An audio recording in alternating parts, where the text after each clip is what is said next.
So today we're taking a look at Ibrahim alayhi salam. The first question, why the 4 birds?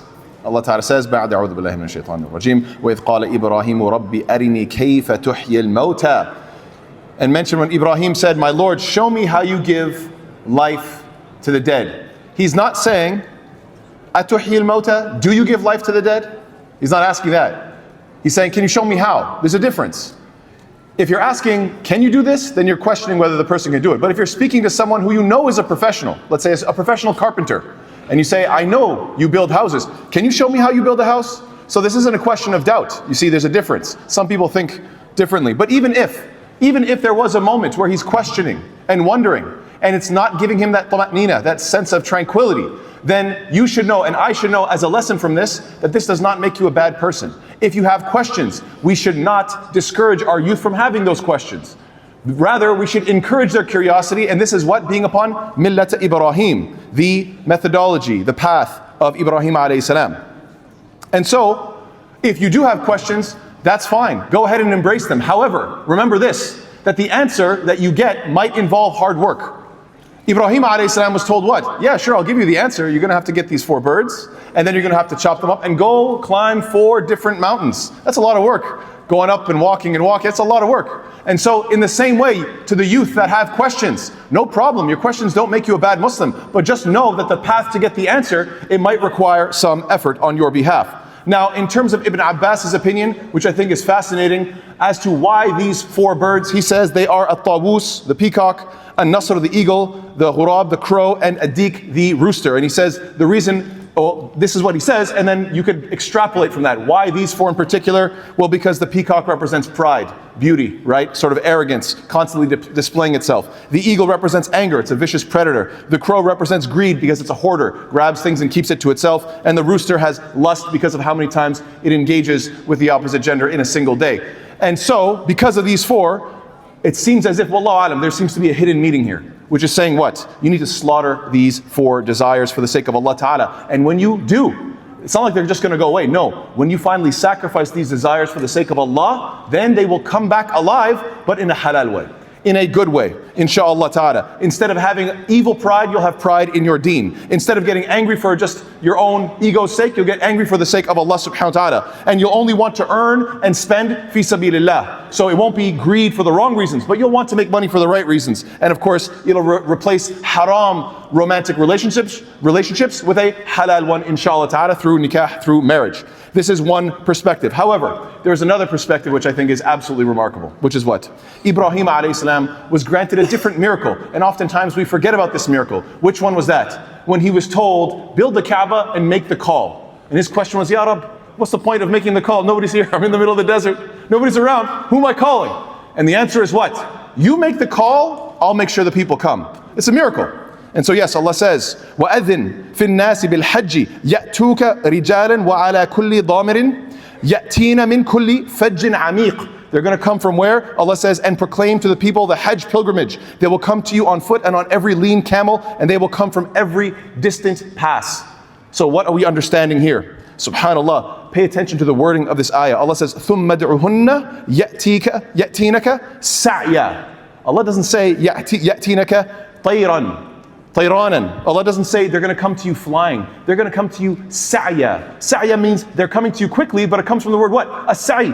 So subhanallah, it seems that Ibrahim alayhi salam, he had 2 very interesting miracles. One was calling the people to Hajj, but he never got to see the results. He never got to see the people actually do it. Of course it happened, we see it every year. He didn't get to see it. But subhanallah, look at the second one. It says, Ya Allah, I want to see how you revive. And this is like reviving the hearts.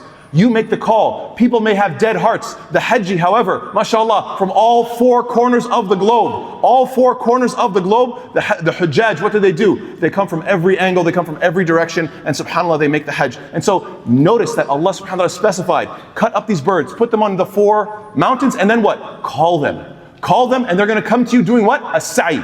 Sa'i means coming quickly, but it also means sa'i we know we do during Hajj. So subhanallah, I believe these are some very powerful images and some very powerful and definitely not coincidences with regards to this miracle.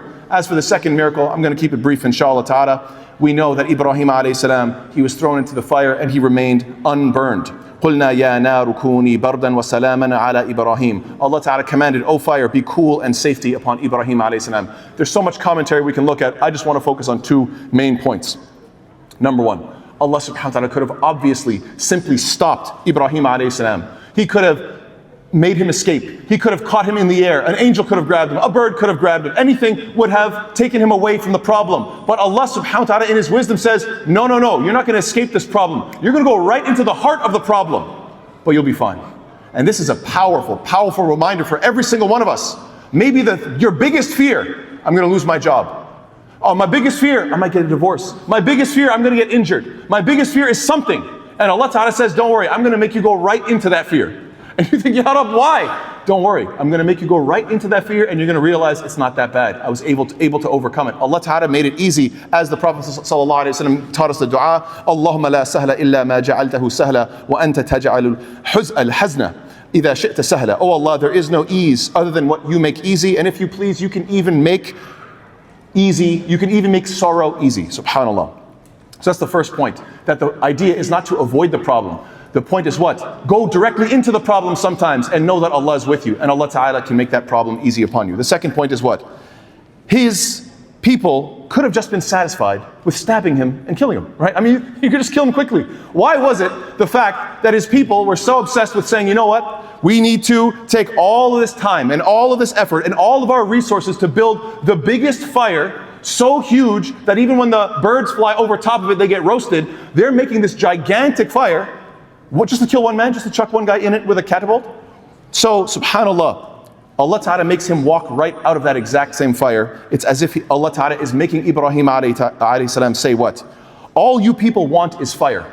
You could have used all these resources, all this time, all this energy to build a beautiful society, to build something good, to do something of benefit. But it seems all you like is destruction. All you people want is fire. And you put all your resources and all your time into the fire. Now here I am, and I'm showing you the path of how not to get burned by the fire. Do you now understand what's going to happen in the akhirah? Follow me, and you won't get burned by the fire. Yet the problem is, you don't want to follow me. All you want is fire.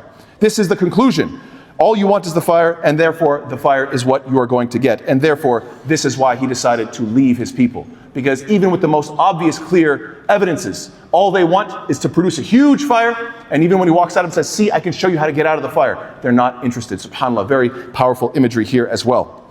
And so, inshallah ta'ala, those are the 2 points about Ibrahim alayhi salam. If anybody has any more points they'd like to add to these 2 miracles, please come talk to me. And if anybody has any questions about aliens, or about if aliens have prophets, then please ask Shaykh Qiyam, inshallah ta'ala. And as for, not tomorrow, but the next, inshallah, because tomorrow we're having something else, another speaker. So, which one? A harder one or easier one? Really quickly. Harder or easier? Which one? Hard one?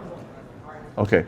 So, Yusuf alayhi salam, 3 times his qamis shows up in his story.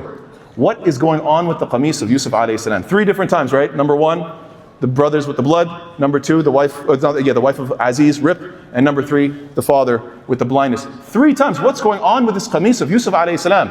Let's see what you guys can come up with, inshallah. Barakallahu feekum. Wassalamu alaikum wa rahmatullahi wa barakatuh.